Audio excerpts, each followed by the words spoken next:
다른 한 비유를 들으라. 한 집 주인이 포도원을 만들어 산 울타리로 두르고 거기에 즙자는 틀을 만들고 망대를 짓고 농부들에게 새로 주고 타국에 갔더니 열매 거둘 때가 가까우매 그 열매를 받으려고 자기 종들을 농부들에게 보내니 농부들이 종들을 잡아 하나는 심히 때리고 하나는 죽이고 하나는 돌로 쳤거늘 다시 다른 종들을 처음보다 많이 보내니 그들에게도 그렇게 하였는지라. 후에 자기 아들을 보내며 이르되 그들이 내 아들은 존대하리라 하였더니 농부들이 그 아들을 보고 서로 말하되 이는 상속자니 자 죽이고 그의 유산을 차지하자 하고 이에 잡아 포도원 밖에 내쫓아 죽였느니라. 그러면 포도원 주인이 올 때 그 농부들을 어떻게 하겠느냐? 그들이 말하되 그 악한 자들을 진멸하고 포도원은 제때에 열매를 바칠 만한 다른 농부들에게 새로 줄지니이다. 예수께서 이르시되 너희가 성경에 건축자들이 버린 돌이 모퉁이의 머릿돌이 되었나니 이것은 주로 말미암아 된 것이요 우리 눈에 기이하도다 함을 읽어본 일이 없느냐. 그러므로 내가 너희에게 이르노니 하나님의 나라를 너희는 빼앗기고 그 나라의 열매 맺는 백성이 받으리라. 이 돌 위에 떨어지는 자는 깨지겠고 이 돌이 사람 위에 떨어지면 그를 가루로 만들어 흩으리라 하시니 대제사장들과 바리새인들이 예수의 비유를 듣고 자기들을 가리켜 말씀하심인 줄 알고 잡고자 하나 무리를 무서워하니 이는 그들이 예수를 선지자로 알미었더라. 아멘. 인류의 역사는 하나님을 향해서 거절과 패역의 역사였습니다. 하나님의 다스리심에 대해서 계속 반역하는 역사고 하나님이 주시는 말씀에 대해서 순종하지 않고 계속 침묵하는 역사였습니다. 하지만 하나님의 집요하신 사랑은 끝없이 주어졌습니다. 당신의 아들까지 보내서 그 사랑을 보여주셨습니다. 하나님의 온전한 사랑 앞에 우리가 보여야 할 반응이 무엇이라고 오늘 본문이 말씀하고 있는지 이렇게 살펴보기를 원합니다. 우선 포도원 비유를 통해서 예수님은 백성들의 완악함을 드러내십니다. 포도원을 향한 주인의 애정은 지극합니다. 이제 열매를 맺기만 하면 될 만큼 정성껏 포도원을 만들어서 모든 것을 갖추어 가지고 농부들에게 그걸 잘 소작하라고 주고 갑니다. 주인은 자신의 수고와 애정에 어울리는 좋은 열매를 이제 기대했을 겁니다. 좋은 열매가 맺힐 거고 일부를 자기가 이렇게 누려도 된다고 생각을 했을 거고 또 당연히 그럴 수 있습니다. 농부들이 주인인 자신을 존경하고 존중해 주기를 바랬을 겁니다. 무엇보다도 이제 그 열매를 다 이제 주인은 원했던 거죠. 하지만 이 농부들은 자기네들이 특별히 선택을 받아서 포도원을 경작할 특권을 얻은 것을 잊어버리고 망각하고 아들이 왔을 때, 종들이 왔을 때 다 이제 죽이고 마지막 아들까지 왔을 때 이 상속자니까 이 사람을 죽이면 이 포도원은 송두리째 우리께 된다.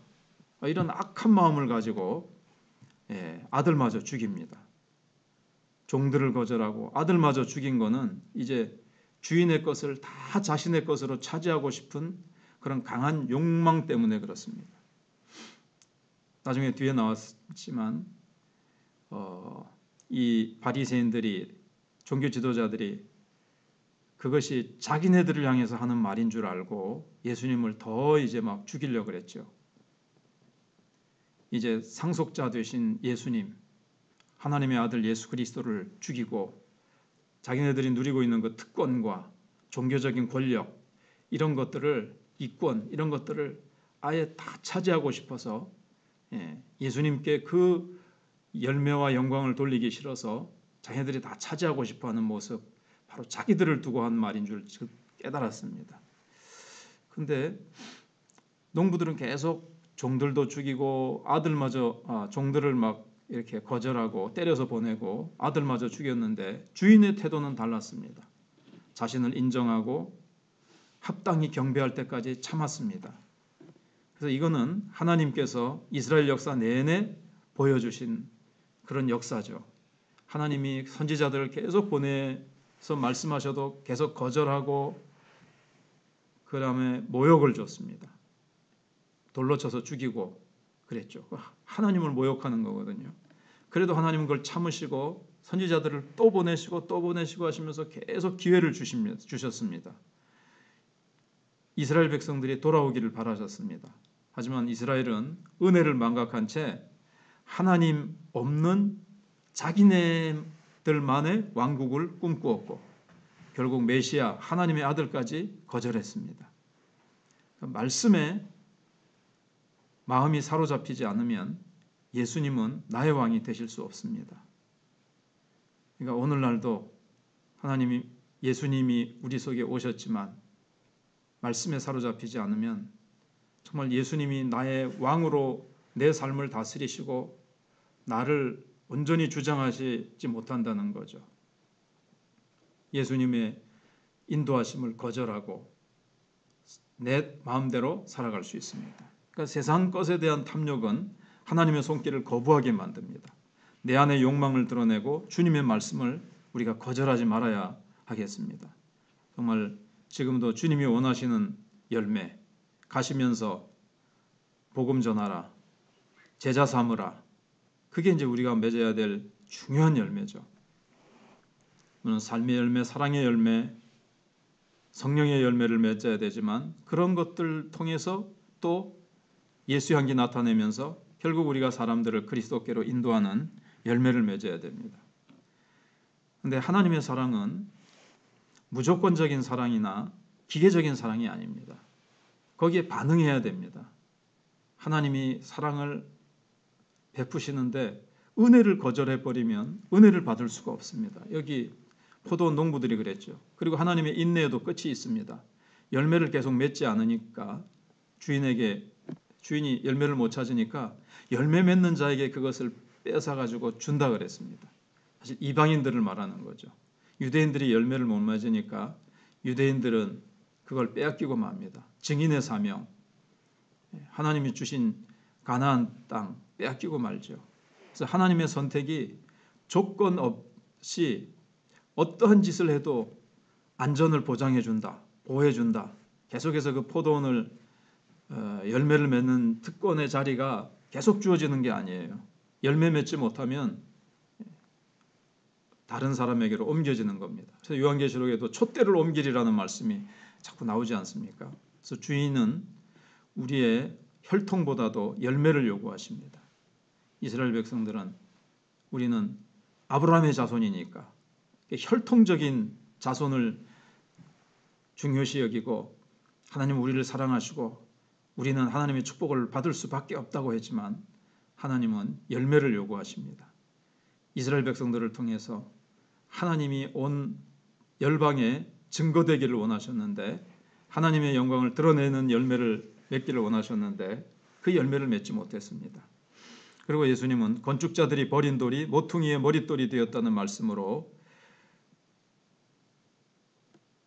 이들 종교 지도자들의 이 무지를 고발하고 이 하나님의 예측할 수 없는 신비를 드러내십니다. 하나님은 사람들이 주목하지 않는 그런 사람을 하나님이 물론 1차적으로는 예수님이죠. 저 배운 것도 없고 아무런 세상적인 권세도 없는 것 같은 예수님, 그분을 건축자들의 그 머릿돌, 저 구석에 버려진 것 같은 모퉁이 돌을 머릿돌로 사용하는 모퉁이돌이죠. 그게 사실은 우리로 치면 머릿돌인데, 근데 그들이 거절했다고 해서 예수님을 죽였다고 해서 예수님이 실패로 돌아가지 않습니다. 예수님이 오신 그 실패가 되지 않고 그들은 예수님을 버렸지만 하나님은 예수님을 통해서 참 성전을 지으십니다. 그래서 죽임당해 죽으시지만 부활하셔서 예수님이 참 성전, 참 교회, 신약시대 때 이방인이 참 이스라엘입니다. 그래서 혈통적인 이스라엘을 하나님이 부숴버리시고 버리시고 오히려 이방인들을 참 이스라엘로 교회로 세우십니다. 그래서 종교 지도자들은 결국 예수님의 말씀을 알아들었죠. 자기네들을 향한 것인 줄 알고. 그런데 그때 회개의 기회로 삼아야 되는데 선지자들을 앞서 죽였던 조상들처럼 예수님을 잡아서 죽이려고만 합니다. 그러니까 똑같은 그 사람들이죠. 말씀을 이해하지 못해서 거절하는 것이 아니라 오히려 잘 이해했기 때문에 자기네들을 그렇게 책망한다고 오히려 완악해져 가지고 예수님을 더 거절하는 것을 보게 됩니다. 그래서 머리로 하는 것이 아니라 몸과 마음으로 순종하는 것이 구원 얻는 믿음입니다. 설교 시간에도 또 내 얘기한다, 나를 치네 그러면서 더 시험에 드는 사람이 있고 더 강팍해지는 사람이 있고 그 나를 향한 책망의 말씀을 달게 받고 회개하고 주께로 돌아서는 사람들이 있습니다. 그래서 기회를 거부하면 돌이 위로부터 떨어져서 가루로 만들어 버린다고 했는데 결국 예루살렘이 심판을 받아서 완전히 멸망하고 이스라엘 백성들이 흩어지게 되죠. 하나님은 반복되는 거절과 반역에도 불구하고 오래 참으시고 거듭거듭 회개할 기회를 주셨습니다. 그 은혜를 묵상할수록 주님의 사랑이 얼마나 큰지 알 수 있습니다. 불순종하는 자는 끝내 하나님 나라를 빼앗기고 열매 맺는 백성이 그 나라를 받을 것입니다. 받은 사랑에 합당한 열매를 맺기를 원하는 것, 이게 주인의 뜻입니다. 우리 마천교회도 정말 받은 사랑이 얼마나 컸습니까? 그러나 하나님 앞에 우리는 열매로 보답하고 열매로 반응해야 되겠습니다. 기도하겠습니다.